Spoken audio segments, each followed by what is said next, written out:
Hello. Today we're going to work on how to register for classes at Maryville Junior High School as either a student or a parent helping a student.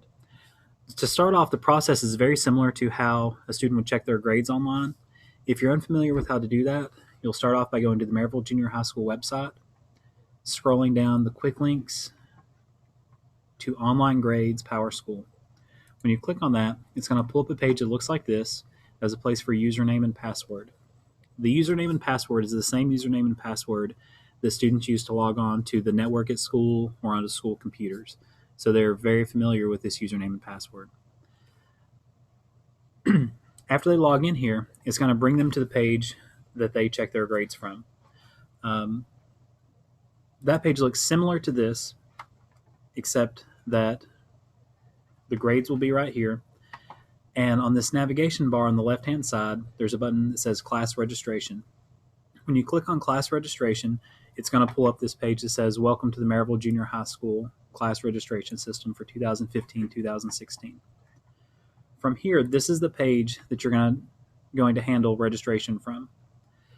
To start off, classes are ordered starting with English, Math, Science, Social Studies, required courses, and then electives. Next to each one of these, there is a pencil icon and a red exclamation point. Red exclamation points on the registration page means that there is something that you need to do to complete registration. So starting at the top with English, there's a red exclamation, so we're going to click on the pencil icon next to it. When we click on that, it's going to pull up this box that gives us a list of all of the available 8th grade English courses. However, only one of these English courses is going to have a checkbox next to it for us to select. The one that has a checkbox is the one that has been recommended for your student by their teacher. If you have any questions about that placement, on the right-hand side of this box, there will be a note that tells which teacher recommended the student for that class. But for the sake of registration, you'll have to select the one that has a checkbox next to it. This example is a sample student, so there haven't been any recommendations made. But when this comes up for your student, there should be a checkbox in one of these three areas that you'll just click on and then click OK. Once you've done that, if it's accepted it correctly, this red exclamation should turn into a green check mark. You'll continue that process going down to math. It'll work the same way. The only difference might be that in 9th grade, it's possible that some students may be recommended for 2 different math courses. If that's the case, then you can select one of those math courses or both.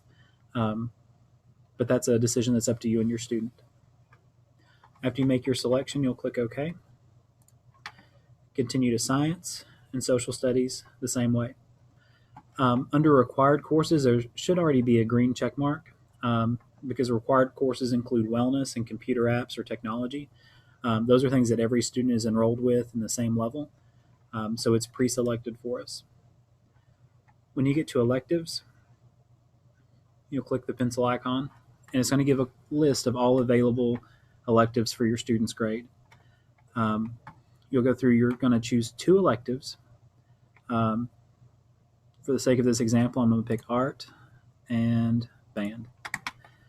And I'm going to scroll to the bottom and click OK. And now we can see my red exclamation has turned to a green check. Now, the next box is for 8th grade alternates. What these are going to be are alternates for your elective in case you're not able to get into one or both of your electives because of class size or number of requests or something similar. So if I chose art and band to start with, for backups, I might want drama and orchestra. And I'll click OK. The next option is for 8th grade second music. Second music is for students who are in band or orchestra and want to have their music class every day instead of every other day on the A-B rotation. If you want to have that as a second class, you'll click on the pencil and pick whether it's band or orchestra that you want to have every day. And at that point, you should have a full list of green check marks. Like I said, this is a sample student, so we aren't able to select these, so we're not going to have those all show up green. But for you, after those are all green, your registration process is complete. From there, if there are any changes that need to be made, we're going to reopen the registration window one more time during the spring for changes to electives to be made. And we're also going to have an open window later in the spring to discuss any questions about placement if you feel that the wrong placement's been recommended for a certain course. As you're going through this process, if you ever have any questions, you can always check with the Maryville Junior High School Guidance Department. If you have a question about a specific course or a course level, like say the difference between English Honors and English CP, that's something that you can discuss with your child's teacher or with guidance as well. Thank you and have a nice day.